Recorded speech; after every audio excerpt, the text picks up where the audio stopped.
नमस्कार, आदाब। आप देख रहे हैं लोकलाज।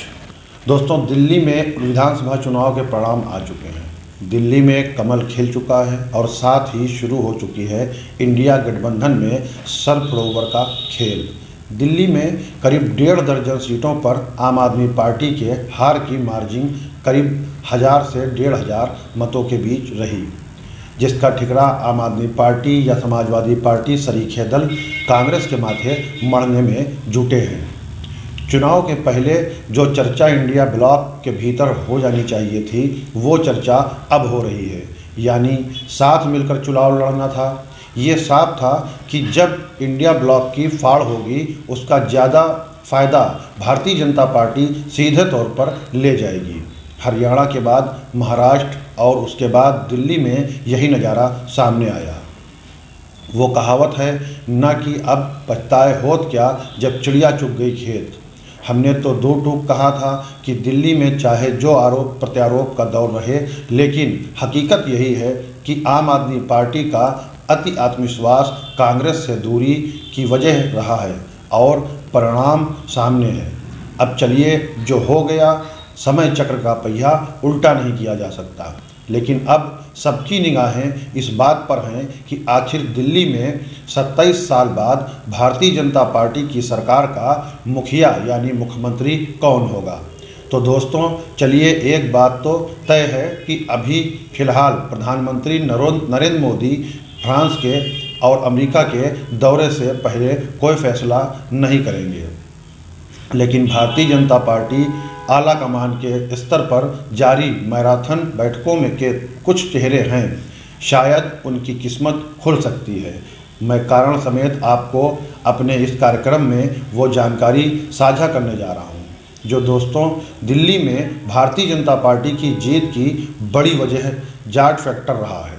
दिल्ली की 13 विधानसभा सीटें जाट बहुल्य हैं, जिसमें से 11 सीटों पर बीजेपी की जीत हासिल हुई है और आपको महज 2 सीटें हासिल हुई। चूँकि जाट फैक्टर वाले 3 राज्य हैं, हरियाणा, राजस्थान और उत्तर प्रदेश का पश्चिम इलाका। इनमें से 2 राज्य हरियाणा और राजस्थान में कमल पहले से खिला हुआ है और उत्तर प्रदेश में 27 में चुनाव होने वाला है। ऐसे में जाट नेता प्रवेश वर्मा को दिल्ली के पूर्व मुख्यमंत्री साहेब सिंह वर्मा के बेटे और नई दिल्ली सीट से केजरीवाल को शिकस्त देने वाले नेता हैं। उनका नाम मुख्यमंत्री पद की रेस में माना जा रहा है। अब बात कर ली जाए दूसरे नंबर के चेहरे की, तो पूर्वांचलियों के दिल्ली में 30% आबादी है। इसके नेता के रूप में सांसद मनोज तिवारी की दावेदारी भी साफ तौर पर नजर आ रही है। मनोज तिवारी ने केवल टीम मोदी के चहेते रहे हैं, बल्कि दिल्ली के बीजेपी के प्रदेश अध्यक्ष की भी भूमिका निभा चुके हैं और इस बार के चुनाव में पूर्वांचलियों के प्रभाव वाले 30 विधानसभा सीटों में से बीजेपी के पाले में 17 सीटें गई हैं, जबकि केजरीवाल की पार्टी को महज 6 सीटें ही हासिल हो पाईं। तो मनोज तिवारी मुख्यमंत्री के भावी दावेदार के में दूसरे नंबर के चेहरे कहे जा सकते हैं।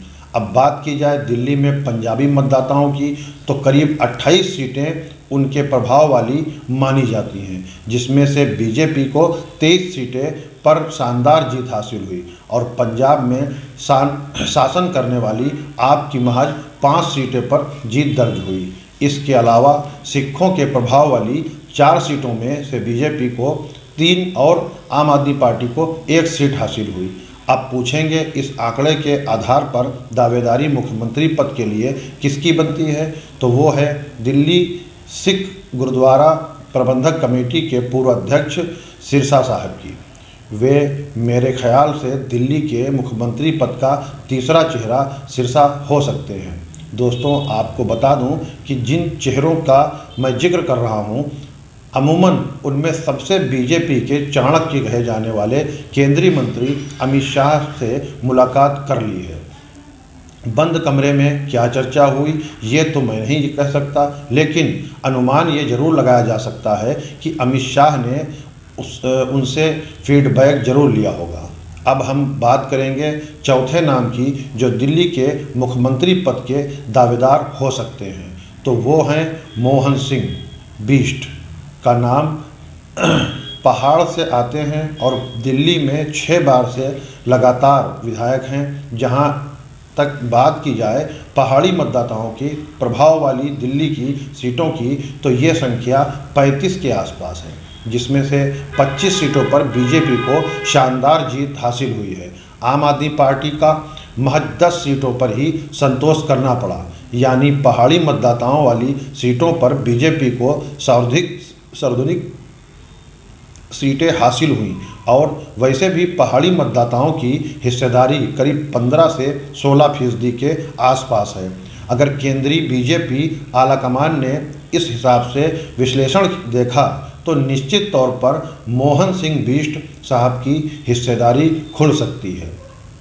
लेकिन बाधा इस बात को लेकर आ सकता है कि उत्तर प्रदेश में 27 में विधानसभा का चुनाव होना है और बीजेपी नेतृत्व ये जरूर देखेगा कि इसे जिसे भी दिल्ली की कमान सौंपी जाए उसका फ़ायदा उत्तर प्रदेश में मिलना या नहीं चाहिए। एक बार और नाम बेहद चर्चा में है, वो है बीजेपी के मौजूदा दिल्ली प्रदेश अध्यक्ष विजेंद्र गुप्ता का। दरअसल दिल्ली का चुनाव विजेंद्र गुप्ता की अगुवाई में ही लड़ा गया और बनिया या व्यापारी वर्ग में उनकी अच्छी पैठ को देखते हुए दिल्ली की गद्दी की दावेदारी का ये 5वां चेहरा हो सकता है। लेकिन दोस्तों, मैं कुछ महिला चेहरों का भी जिक्र जरूर करना चाहूँगा, क्योंकि प्रधानमंत्री नरेंद्र मोदी आधी आबादी को लेकर बहुत ही सकारात्मक सोच रखते हैं और ऐसे में अगर महिला चेहरे को ही दिल्ली की कमान सौंप दी जाए तो उसमें कोई आश्चर्य नहीं किया जा सकता। इस सिलसिले में मेरे जहन में पहला नाम आता है पूर्व केंद्रीय मंत्री स्मृति ईरानी का, जो 2019 में अमेठी से तेज तर्रार महिला नेता स्मृति ईरानी की गिनती होती है। ऐसे में दिल्ली के मुख्यमंत्री पद की 6ठी दावेदारी स्मृति ईरानी की हो सकती है। इसके अलावा आम आदमी पार्टी के कद्दावर नेता सौरभ भारद्वाज को शिकस्त देने वाली शिखा राय या फिर शालीमार बाग से 30,000 के शानदार मार्जिन से जीत हासिल करने वाली रेखा गुप्ता का नाम भी आप इस सूची में रख सकते हैं।